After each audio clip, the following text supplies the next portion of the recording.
Good morning, good evening, or good afternoon, wherever you're based in the world. It's a pleasure to have you here again in one of the monthly live session that we organize at Shapes XR. And today we have a great guest. I think we had a great relationship. We had Shiva already in the past, and it's a pleasure to have her again. Shiva, it is really great to have you again here with Pleasure us. is mine. Thank you.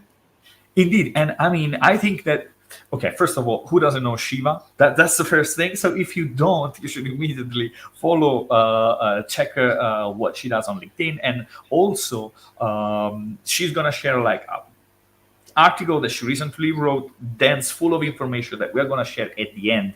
But who is Shiva? So Shiva has worked for around 8 years as an experience and in spatial design.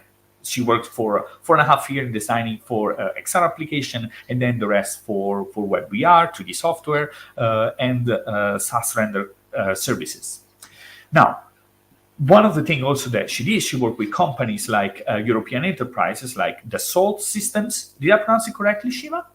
In French is Dassault, but Dassault, yeah. Dassault. Not that my French is really good, but it's Dassault. And also, of course, T-System from Deutsche Telekom.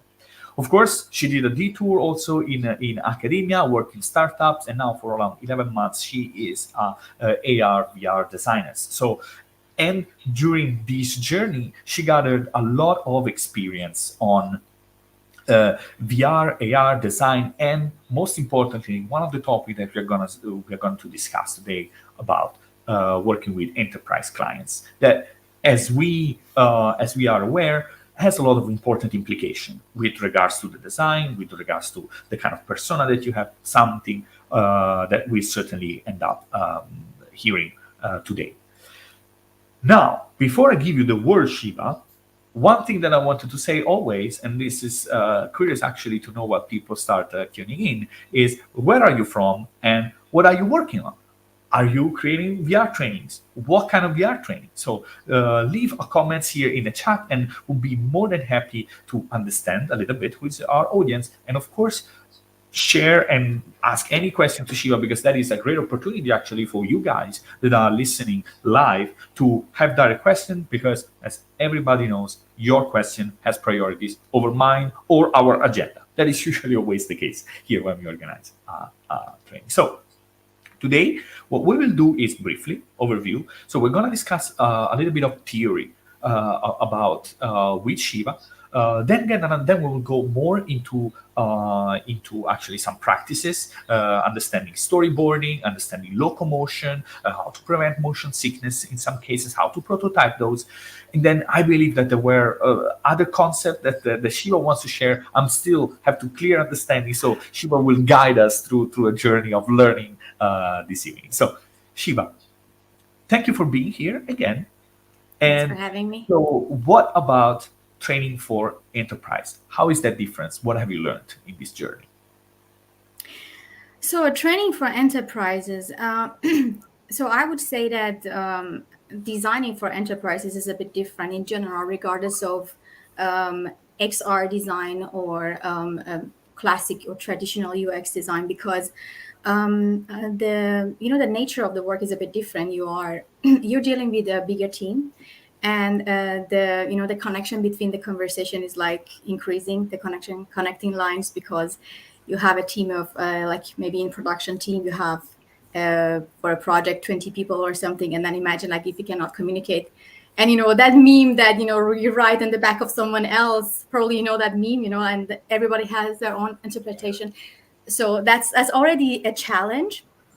And I know that enterprise softwares are usually, the people say it's the boring one, because it's focusing on the needs of an organization rather than the individual people. So being an enterprise designer for mostly, let's say like 90% of my design life, I didn't actually find it boring, because it might not look super appealing like a B2C actually applications, but it's actually that your end product would help for a good cause, not that B2C or not, but what I mean is like you see the pragmatism of that, even eventually in the people's life. So that's the part that makes me happy, and maybe like the boring part. But for the VR situation is a bit different, because the medium is the medium itself is very interesting. Why? Because it has this embodied nature to it, because it's a bit more natural, although it also has artificial elements into it as well. But in general, maybe if you share my screen so I can actually add Of more course, to of course. the difference of having the enterprise VR designer. So is it maybe I should zoom in, or Yeah, I think a little bit. Yes, you can. okay. Yes, By the way, guys, you can actually follow me on Medium, because I was not active, but I'll become active again. So ignore the 2 followers here. well, Yeah. that's So call basically, to action. That's a call to action. So you, in the link after, you will receive also the link to this Medium article, and I recommend to indeed follow Shiva, and because I'm pretty convinced she's gonna post more of this content. So, but please go ahead, Shiva. Definitely. Thank you. So, focusing on what is an enterprise VR application, I mean, a classic definition of VR application that is made for enterprises is that is focusing on the needs of users across an organization. Yes, clear. But then that's everybody. That's a definition that everybody actually knows. But what are the differences? The difference is actually when you're creating your persona, and when you're actually in the phase that you're defining your project, or maybe you're in the UC, like a UX research phase, that you need to keep in mind. Most of your personas are, at the end of the day, experts. That means that the content you're creating for, they already know how to work with the content.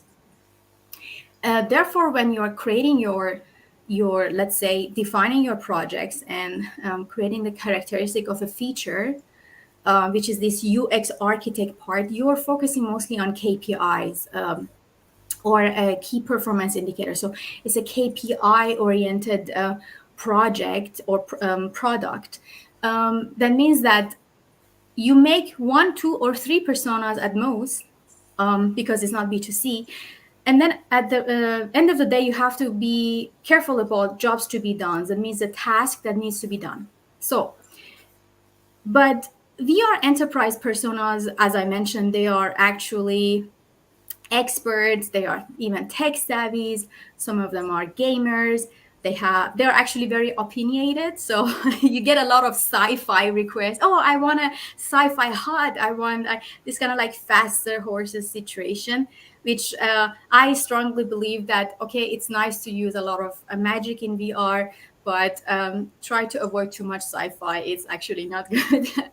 But what I would actually conclude from a persona that you have in enterprises is like they are in an immersive medium. Your expert users are still rookies.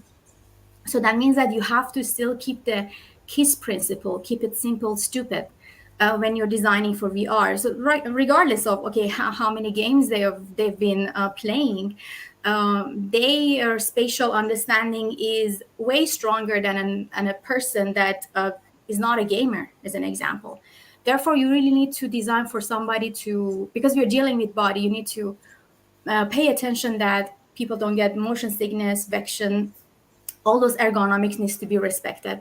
Therefore, yeah, it is important to, as I said, keep it simple, stupid, and comfortable. So comfort is the first main principle when you're designing VR, especially that your training could actually take up to 40 minutes. Imagine 40 minutes in virtual reality, and it should be comfortable enough that people are sitting, standing, however they're doing it. They are in a small space or they're in a big space. They need to be able to go through all the steps, all the modules, and complete the training. Otherwise, they will just get frustrated, and after 2 minutes, they will just, like they don't want to continue in your VR application. So comfort is super important. So in the interaction design, specifically for this use case, I'm trying to talk about the locomotion, meaning that, moving from A to B in VR. If you're sitting, if you're standing, or if you're in the flying mode in VR, locomotion has different type of methods. And for example, here I'm focusing on holosphere, meaning that as you start moving, be a teleport or you grab the air, however you want to move, there is this sphere that appears, and everything around it will be blurred out. Actually, ShapeXR is using the same methodology for moving. That will avoid nausea or motion sickness in VR.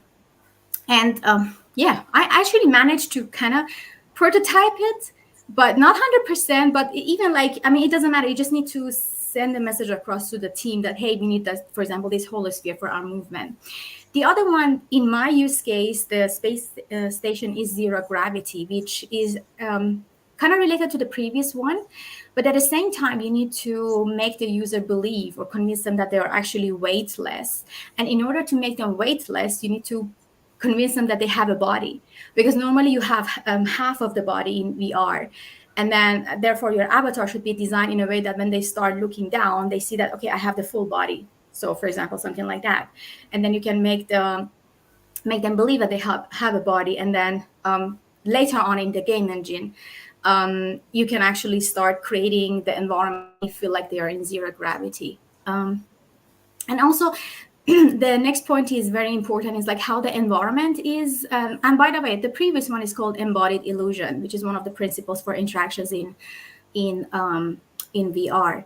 Yeah, the last interaction point that I want to mention is the environment responding to us. Basically, for example, when you're holding a glass of water in your hand in space, obviously the liquid starts flying. I know that in my GIF, it's like you have a coffee or something Yeah, hot. looks like a cup of coffee.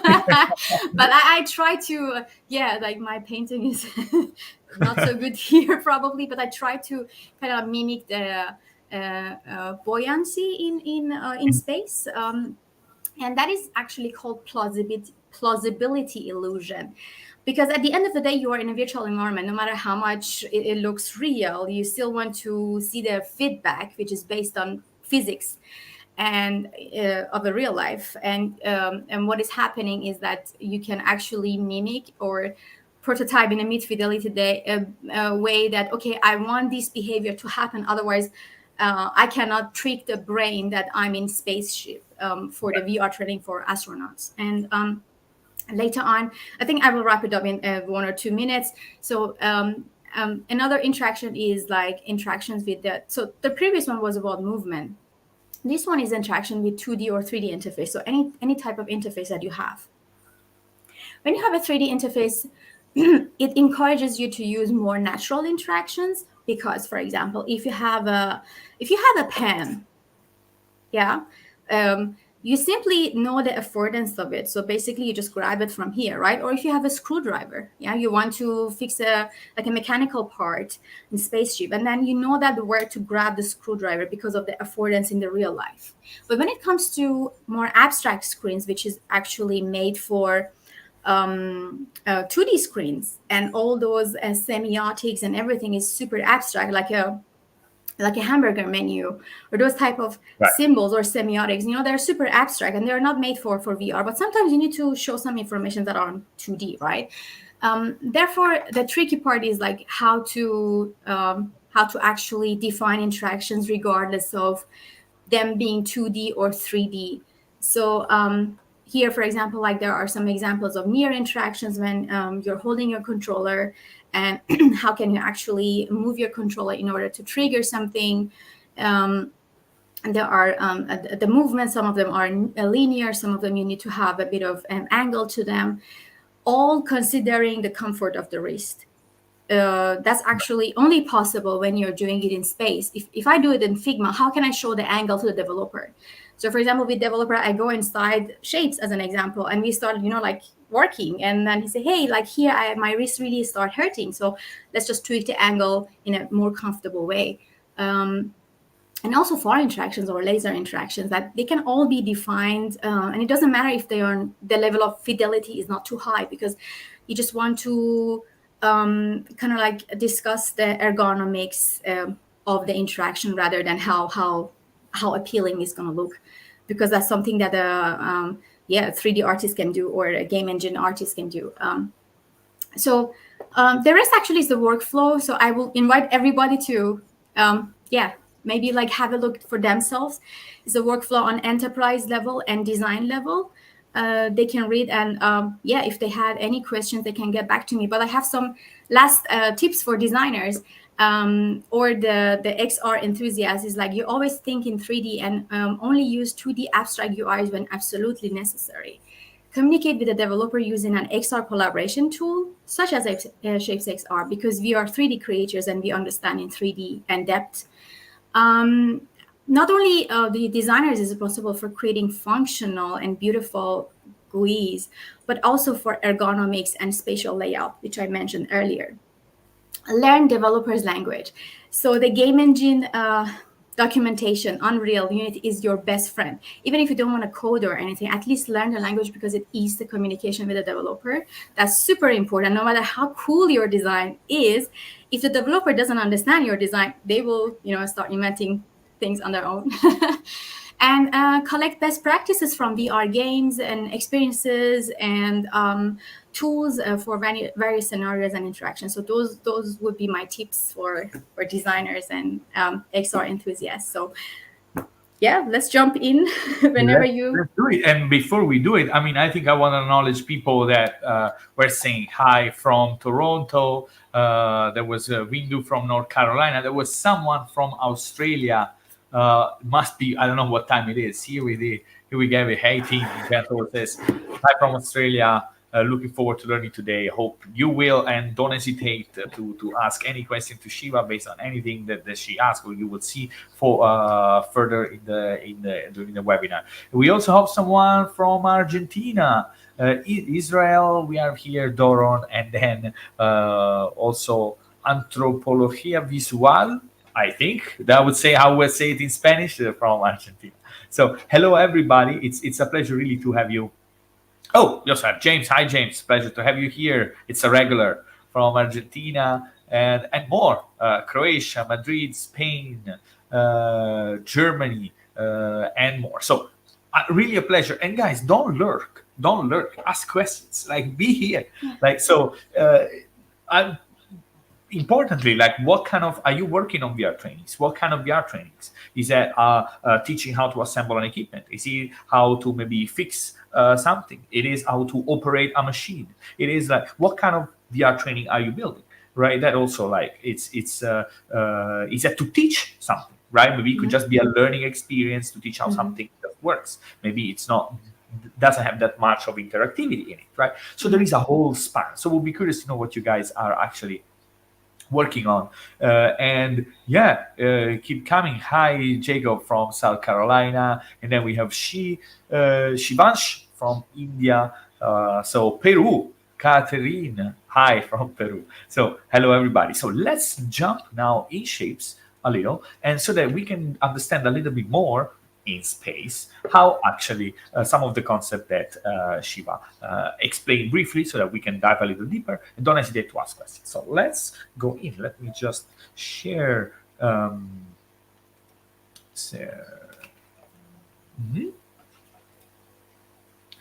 set up these settings up so that I can start sharing my screen. And here we are. Let me share it. From Chicago as well, Denmark. Oh, wow. Tonight we have a full house, I would say. Yeah. It usually doesn't happen to be this crowd. And here we are. Here we are. So let me go in, and we have got a space. So I am now loading.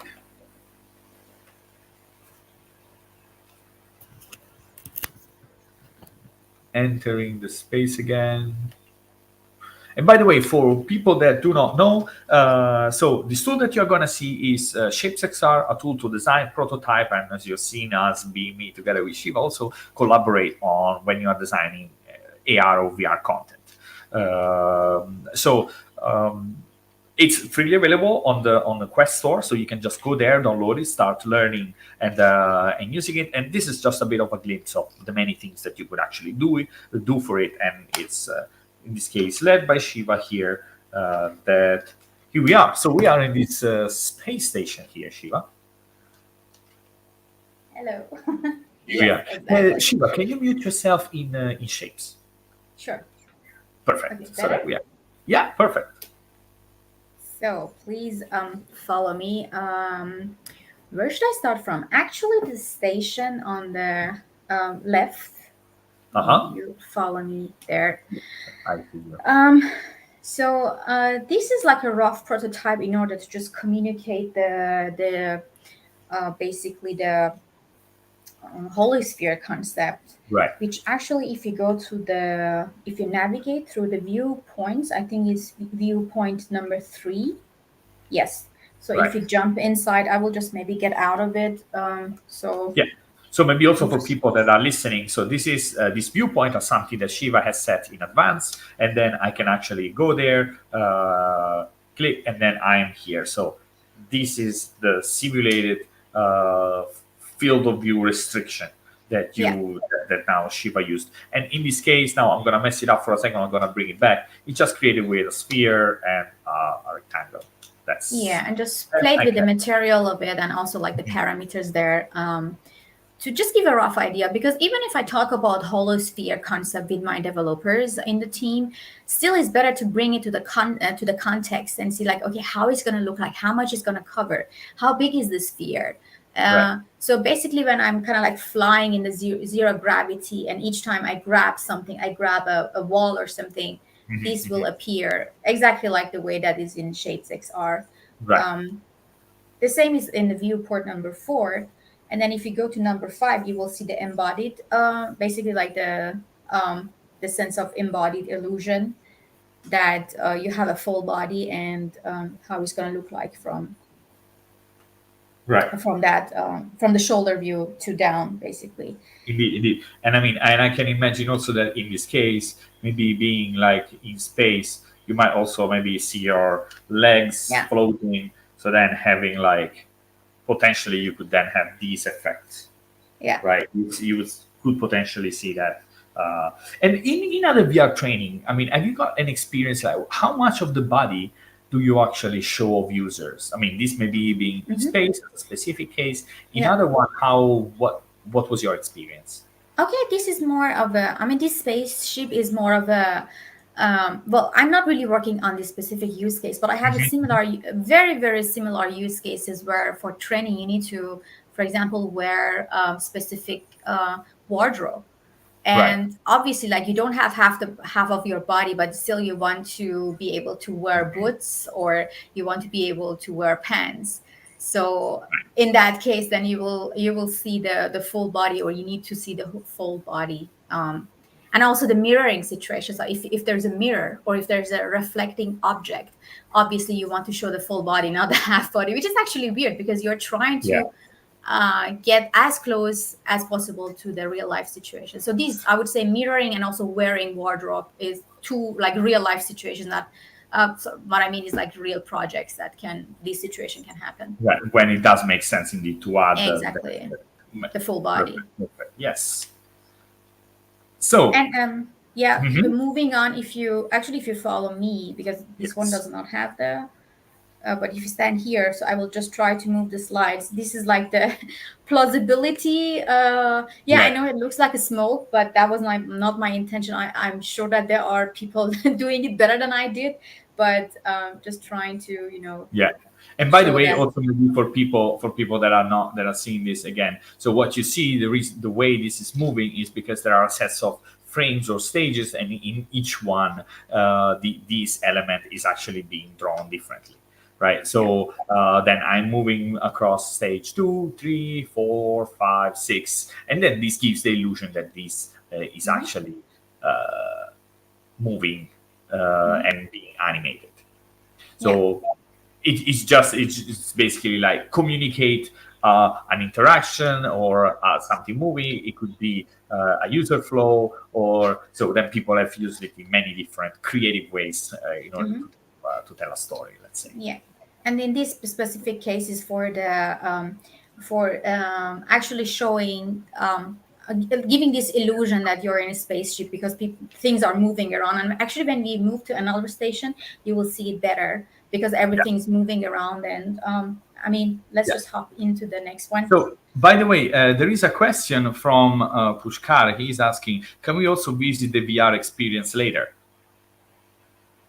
Yeah, sure. I mean, I think if we share the room, of course. Yeah, right? I think what you can do, I think it might be an idea also, Shiva, to on your article, there are those concepts. You could actually add a web link to the space so that people could actually access it from web and they don't need to enter necessarily in VR, and they could still, to some extent, experience it without necessarily maybe messing it up. But in general, what we can do is that if you want, maybe you can create a duplicate of the space, and then maybe I could give them access. This is Okay, sure. this could be a way. And there is another question from Windu is asking, auto animate features included in the latest build? Windu, it's coming. I cannot say anything else. I can say that sort of like auto animation, let's call it, how you define it. It's something we are working on. So stay tuned for that. Now, okay. So let's move on, Shiva. What else you wanted to show? So the other thing that I wanted to actually show, if you come in to this station, and basically stay in slide number 1. Okay. So this type of practice is actually happening. So you see the lady or the dummy here. Right. So basically what is happening is that NASA is having some visual simulation of what is happening in the space, and in order to give this, again, plausibility illusion to people to make it more believable, they are making these type of trainings inside virtual reality, and it's a hybrid approach to that. So for example, you really have this bar in real life, but you still work in the virtual reality, so it's some sort of a hybrid things. But then again, you have to keep in mind that I'm going to play the animation. It's kind of fast, but basically what is happening is that you need to be careful again with the movement, because the user is kind of responding to real life situation because they're really working out in real life, but actually they see the virtual environment around them. So you still need to apply those locomotion methodologies in order to avoid nausea. And here, for example, what shouldn't happen is that fast snapping to different positions, because for example, the astronaut is actually doing squats, and then each time, like, they go down and they come back, if snapping happens so fast, they will actually get motion sickness. So you should always be careful with the parameters and discuss it with the developer. Unfortunately, the parameters is something that you really need to do in Unreal Engine or in Unity. Best, of course, yes. Exactly. Yes. But to just like talk about the idea and the overall look and feel of how it's going to be, you can actually use rapid VR prototyping. Right. And if you actually turn when I'm moving, yes, exactly. So you see like how the environment is changing. I know it's a bit fast, but it's just like give the idea that, okay, things are floating around. Yes. So spaceship. Next one that I would like to mention, if you follow me, and I will get back to slide number 1. The mechanical engineer here. So basically, she needs to check something, work with some mechanical objects in the space, and basically you see like here there are some. If you see these purple hand helpers or UI helpers, kind of like gives the interaction, which is basically pressing here and gives some indication that what should be done. And these type of UI helpers are used in different type of training. So meaning that, okay, now you have to turn something or press something, or you need to do something with your hand. So you can actually see those type of indicators here. And the other thing in for example, some visual feedbacks that you can see on the spheres here is easily something that you can prototype here super fast to just like talk about what type of feedbacks you're going to have, what type of visual indicators you have. Because you can say, okay, I'm doing this, and then I'm adding extra arrow, let's say, to indicate that that's how this should be maybe turned in a sense. Yeah, because this is purely for training. Obviously, in real life, in real spaceship, you will not have these things. But in order to make the mechanical engineer, for example, familiar or not, yeah, familiar, probably they're already experts, but like some details about it, you can actually use for these type of UI helpers to help them understand. So if you follow me further, Right. and there's also another situation that is dealing with abstract screens. Basically, you have a camera outside of the station, and then you can actually control the camera, and basically it just shows the Right. it turns. All You right. see And then right there. 7, there is also the option. So this is another way to probably to control it. This little Yeah, the switch. control the camera, and then you have like, so basically this one, this hemisphere here is basically turning the camera. The other one is just changing different camera angles. Right. Right. Yeah. Right. Right. What else? Maybe like the last interactions here. You follow me, and I'm gonna go to slide number 1 again. Yeah, again, the abstract screens that I already mentioned. So you have on the laptop. Actually, abstract screens, these type of informational screens are the trickiest in VR because you will have readability issues. And there are some tricks there, but honestly, that's something that UX designers can really call a challenge in VR. But for example, here another interaction I want to. This is like a simple interaction, right? But sometimes natural interactions that is happening in real life can be really difficult in VR if user is not able to discover them. So in this case, like you just show them like a hand pose or something to say, hey, you can actually discover, like you can do this. This is the possibility to actually, it can be an arrow too, yeah. But so basically maybe what I mean.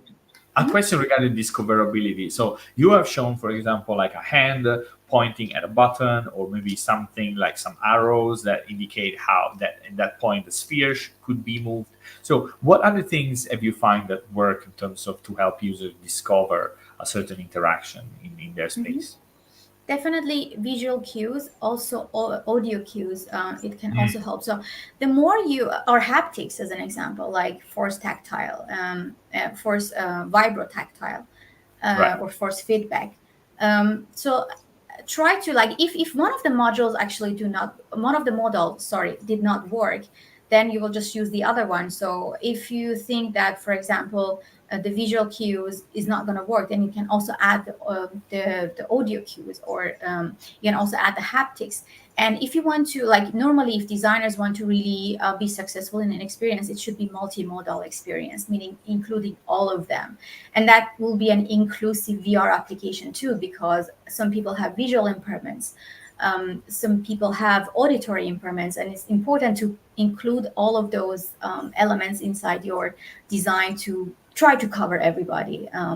Yeah, so using both sound, maybe visual cues, as well as haptics, exactly. It's both providing a better experience, increase discoverability, as well as being more inclusive for people that might have certain limitations. True. Clear. Great, Shiva. Let me see what people are saying. Oh, and by the way, I've actually, fun fact, the weekend I went actually to the Space Museum here in the Netherlands, Noordwijk. There is one of the biggest center from the European Space Agency. I'm now here on stage 1, and look what I've got. There was actually a reconstruction of a spaceship, and I scanned it with a LiDAR scanner, and I says, hey, maybe I can bring it when I'm with Shiva, just to thank you. Like, hey, this is the thing, right? Perfect. Wow. Yeah, actually, it was. Make a copy of it. Okay, then I'm gonna make this spaceship nicer. Or more realistic. That is cool. Yeah, I mean, it's one of the many power of, like, I mean, using a LiDAR scanner. In this case, the app I used was 3D Scanner app, was free, and also allowed me to decimate the model to something that was pretty accessible. Now, of course, if we start multiplying, the scene might get a little heavy. That is true, but in general, it just shows that for some study and context, it could be especially It for could the be mechanical engineer part, because for me it was like difficult to, okay, what is she going to actually fix? And it was difficult to find something. So this is yes, perfect yes. for that. Indeed. Let me see if there is any question. So we jump out of VR. Yeah, let me see.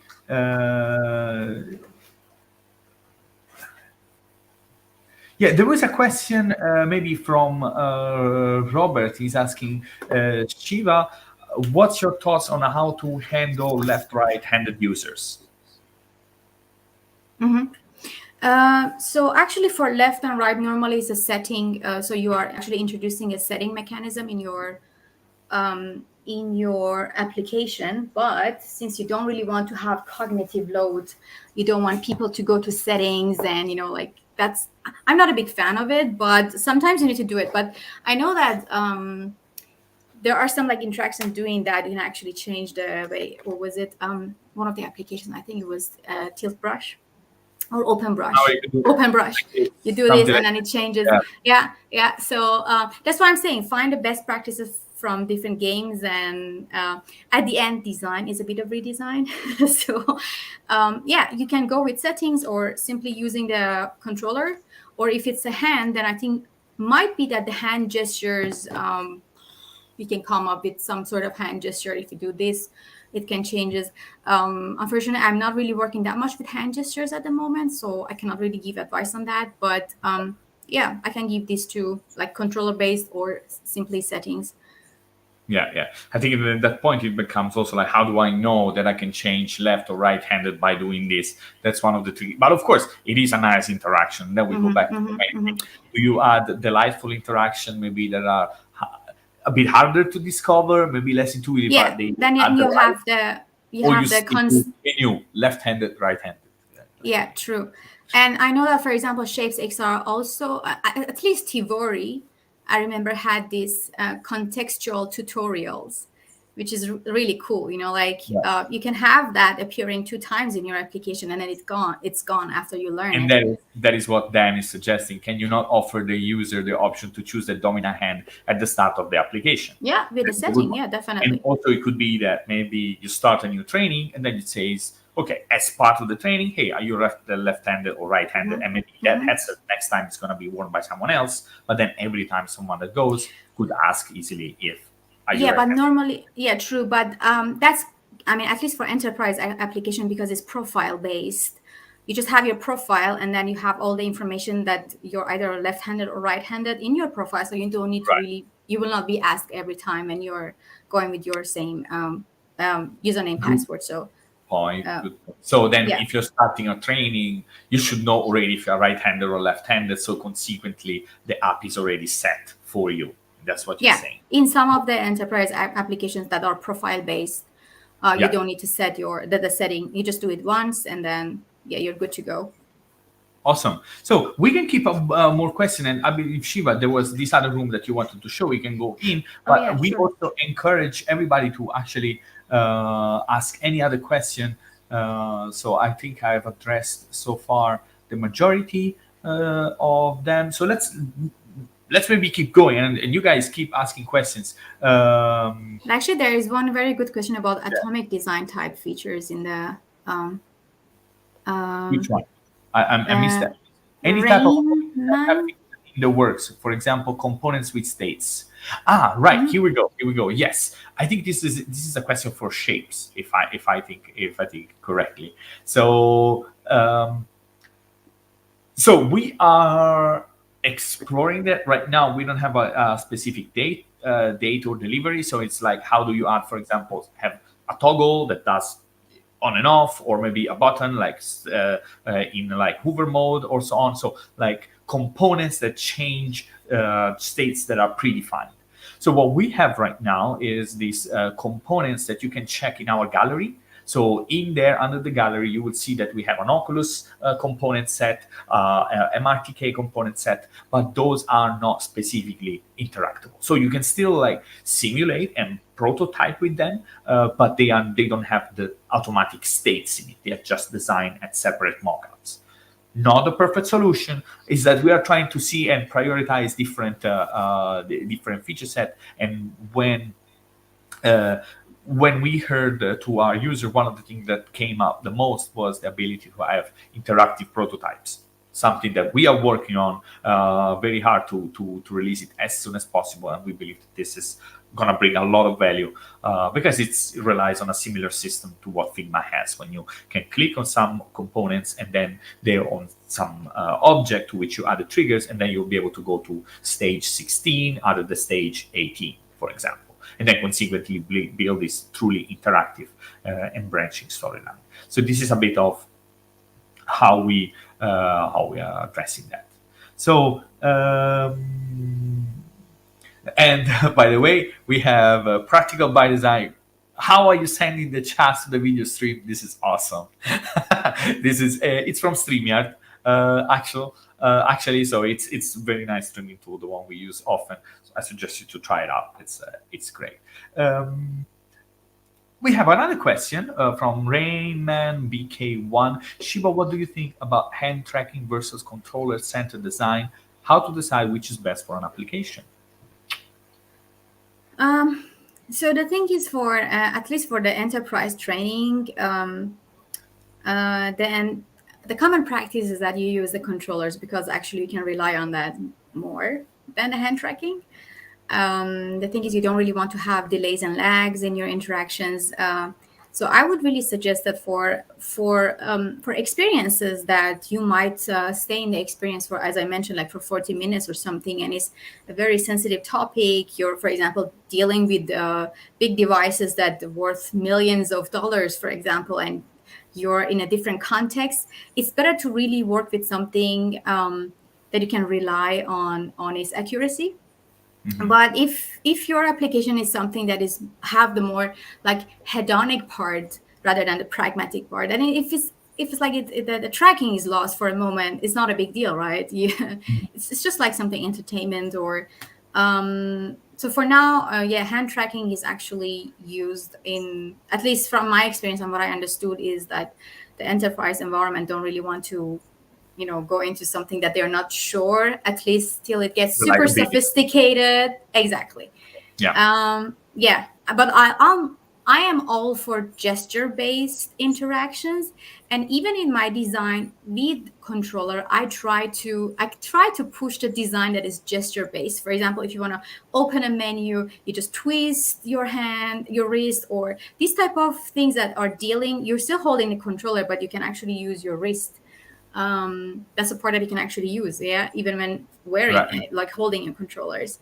But other than that, I'm all for natural user interactions, which has its own pros and cons, obviously, but it's more fun. I was actually talking with someone from the aviation industry, and what they said was an interesting fact I was not aware, is that, for example, for pilots to be certified, the regulatory body, they were not certifying with anything that had controllers, because it would not mimic the actual hand gestures. So they wanted the pilot to actually do the gestures, and then when it had that gestures, that let's say physicality to it, then they approve the training to have, then they were fine with certifying people that were training in VR. While instead, for people, when they proposed to do a training that was controller based, the authority was saying no, because this is not actually simulating.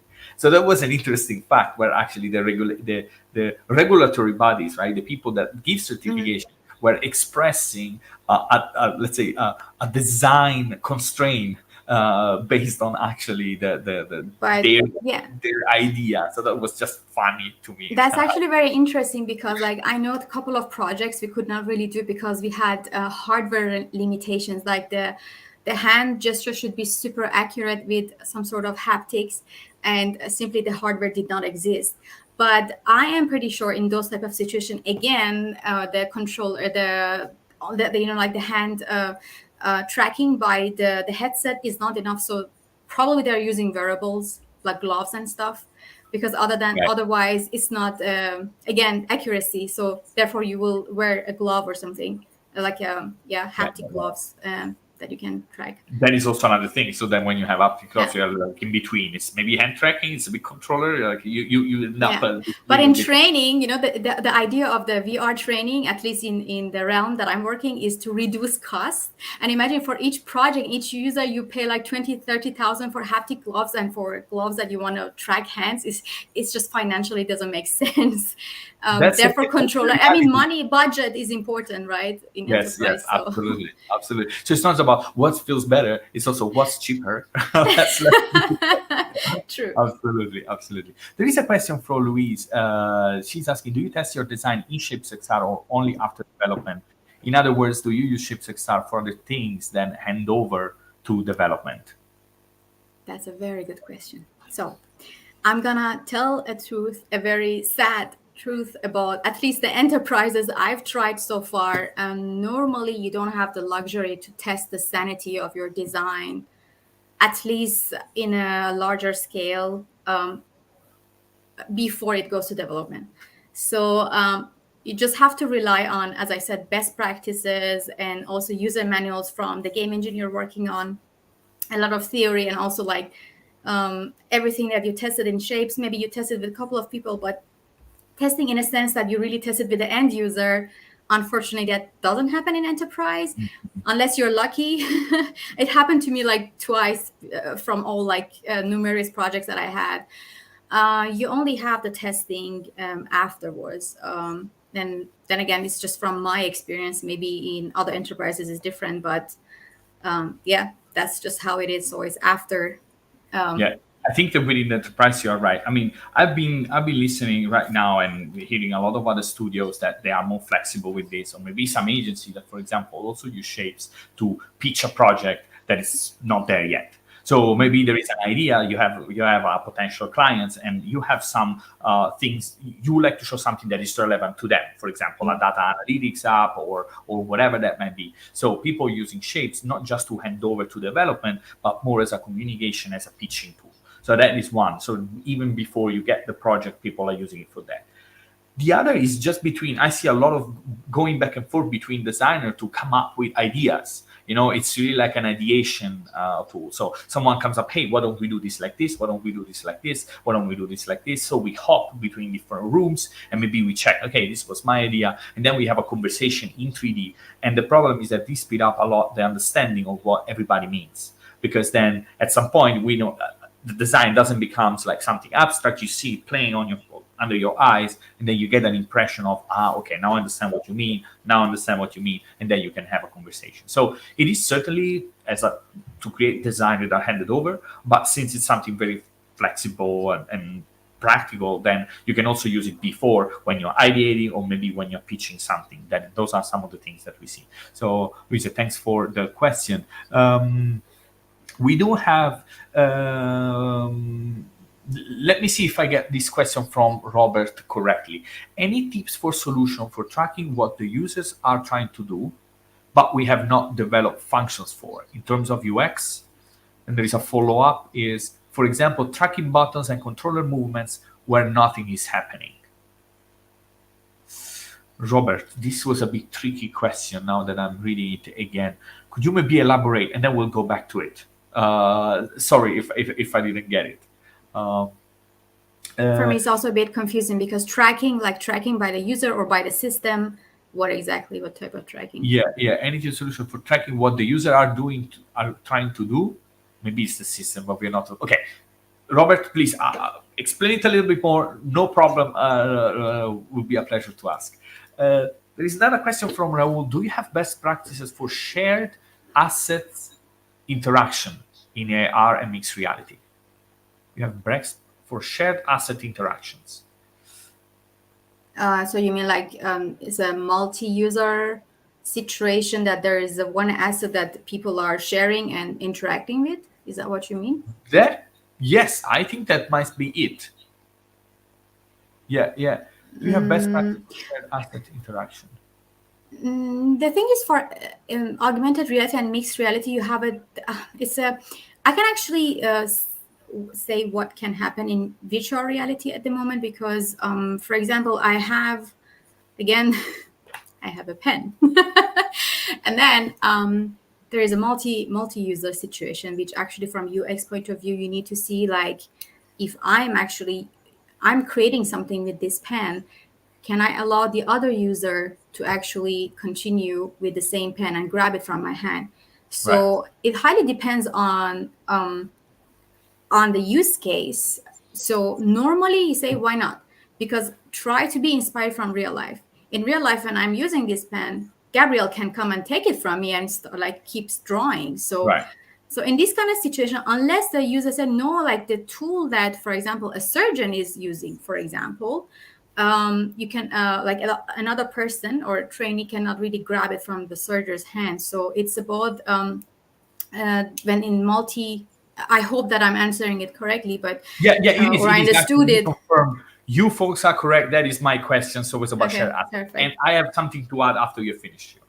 No. I was just trying to wrap up that all these authority on assets is just purely based on what is requested, and then the UX architect of it. But then at the end of the day, you should normally be inspired by a real life situation. Right.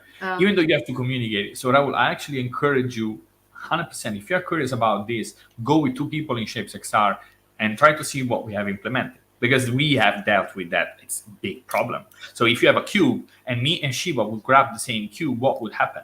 I think that the one that grabs it first would have it. The other person would basically, like, instead, as soon as he moved the blocks away, the blocks will snap back to its original position. So that is, I think, how it works. Then, of course, as Shiva said previously, these are about parameters, something that you really do have to test. But I encourage you really to stress test what we have done, because you might find some solution that might be handy. Well, actually, I tell you the best way to find the good solution, because I did one internal workshop with other designers and we were collaborating. And this snapping was a bit annoying because like I was creating something and my colleague wanted to move that because we were working together and she was obviously allowed to move, that asset, but then it was snapping and then she was saying, can you come back and move these assets, Not touching my stuff. yeah. But at the same time, I actually wanted her to really move that asset because it was a time-based task. And we had 2 minutes and we were just stuck because only the person who created that could actually move it. So try a workshop, a design thinking workshop in Shapes XR with your colleagues, and then you'll find out. It's fun. There was indeed, Robert is coming back, says, just trying to find what the user is pressing. So, how do you get information regarding the buttons or whatever? Can you give any suggestion on that? So the thing is, again, depends on the strategy of your application. In the normally multiplayer or multi-user situation is tricky. Why? Because of performance. So if I am doing something, that's why your menu is not showing. For example, also in Shapes XR, when I'm looking at my menu, Gabriel will not really see what I'm looking at because it will cost performance in VR applications. So that's why it's kind of avoided. And to be honest, I haven't been in I didn't have any use case that, for example, when I'm rendering something in my own personal space, being an asset or part of the interface or something, that should have been actually hidden for the other people in the room, exactly for the performance sake, because you don't want to have a very, let's say, expensive in a way that your frame rates drop. That's part of the quality and as well part of the UX. And therefore, at least in training, that is not recommended. And if there is a way, probably I don't know of, but for the performance sake, that is not recommended in. I mean, Robert, if I'm not sure if that is fully the answer to your question, I'm just throwing something there, maybe to reach it. One thing is that we do, for example, to understand how people are using buttons is we have mixed panels. So we add specific trigger or specific events. So we could see what kind of buttons people are pressing. So I suppose that on the back end, you can set up a system in the case if you are interested after one week of training, what are the buttons that people haven't pushed? If that is specifically your question, I think it's something that you could set in the He's asking more. I just have 20 characters per line. I think I need more for this question. Robert, contact me on LinkedIn or or Shiva, and more than happy to go beyond the 200 characters, of course. There was a question from Kadri. She's asking, can we create things in shape from VR from PC or only in VR? Yes. So we believe that for creating spatial apps, you should be in a spatial environment. So in the sense, the creative aspect, otherwise we go back to introducing that barrier that, for example, 2D assets have. So if you have to learn Blender, if you have to learn Unity, you go into, okay, I have to do edit mode, object mode, change the gizmo, you stretch. So we introduce this complexity, and we want it to be accessible, even though, of course, it is in a way also like a bit like hypocritical, because how accessible is VR to everybody? True. But in the sense, it should be native of that medium. So right now on the web, you can just check your space, sharing the link, and then people can see and explore it. That's what is possible right now. I don't know if you have experience with this, but I'm going to throw it, and if not, please. But how does the application receive support for physical keyboard like the Logitech keyboard? Incorporate real physical object interaction and XR for productivity are of great interest. That's a good point. Have you experienced with that? Do you had how does the keyboard talks to VR in the sense? Not specifically with a keyboard, because as also Don Norman says, that do not really replicate what is happening in real life in VR, meaning that kind of like making a cloning of what is happening, unless it's super necessary. But obviously, there are some use cases that you have to work with special tools that you need the tangible feeling of it. And then I can only answer that from UX point of view, obviously, because I don't know what is happening from like connection in the hardware and stuff. Right. But from UX point of view, your environment will be super controlled, because, for example, you are holding the that tool. Again, I'm going to make an example with pen. Good that I have it nearby. So if I'm trying to use the same pen in the virtual reality, first of all, the visual of it should actually correspond exactly like that in the VR, because I have seen it before I jumped into the virtual reality. So how our brain is allocating things is actually you're holding this pen, and then at the same time you're holding the same visual. What I'm saying, it should be exactly the same, because your brain can be tricked that, okay, I'm really holding a pen even though I'm in a virtual environment. And afterwards, when you start creating the whatever drawing that you want, then your brain really starts believing that you're doing something in a real world. So this is exactly the plausibility illusion that I mentioned before, and you can actually read it in the article, that you have to see how the real world is corresponding to you. And actually here, so like how the world is responding to you, to your actions, and is exactly the same now that the response is actually half physical. So it's like a hybrid situation.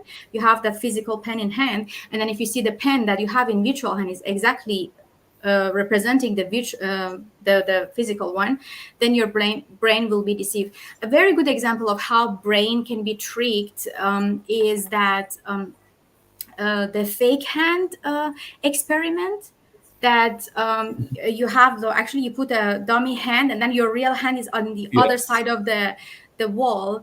And then this is just how our brain, because the hand, the fake one, really looks similar to your real hand. And then as somebody kind of like put the hammer on your real hand, you just like react. So it's all about how you deceive the brain with the visual controlled environment. So if you have a keyboard, your keyboard should be exactly the place where the physical keyboard is placed. The virtual and physical should be in the same place. As I said, controlled visual environment, and adapting to the physical as well.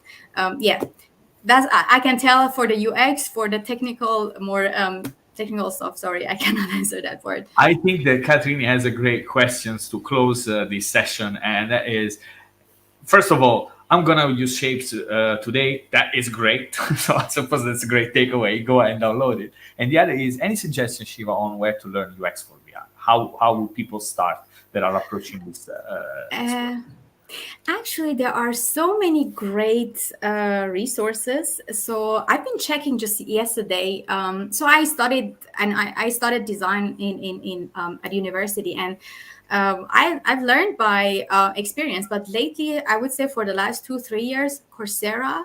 So all the MOOC platforms are, especially Coursera, is like offering really good resources. Yeah. And then again, just try, for example, Oculus user manual, because although being technical, or for example, Microsoft MRTK, they are technical, but they have really, really good tips for UX. And then in the meanwhile, you will also learn how to communicate with other developers, because you are learning the terminology. Yeah.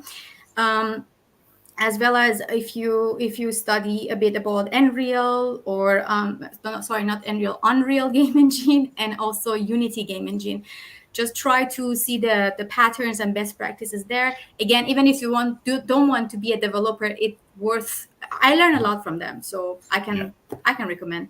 And if I can throw also one suggestion there, I think that there are a lot of like, for example, XR Bootcamp or Circuit Stream. They're organizing also a lot of free webinar, like almost every week. I think it's incredible. So I think that you can go and learn from these free opportunities that they provide online, weekly or monthly. And then after that, you can decide if you actually, it's something that might be, you think it's worth paying for. So guys, we are top of the hour. We are I can just share one of the comments from our CEO who popped up. Always learn something new from you. Absolutely, Shiva. I think it was a pleasure. And look, I encourage everybody that still has questions. Apologies, we cannot answer all, but please reach out to me, reach out to Shiva, and then we will answer all those questions. I will share the link to the Medium, the link to the recording of this recording. And guys, it was a pleasure. Shiva, thank you very much. Thank you very much for being with us today. Thanks for having me. It was a pleasure. Awesome. Thanks, everybody. Bye, everybody. Have fun and keep shaping. Bye.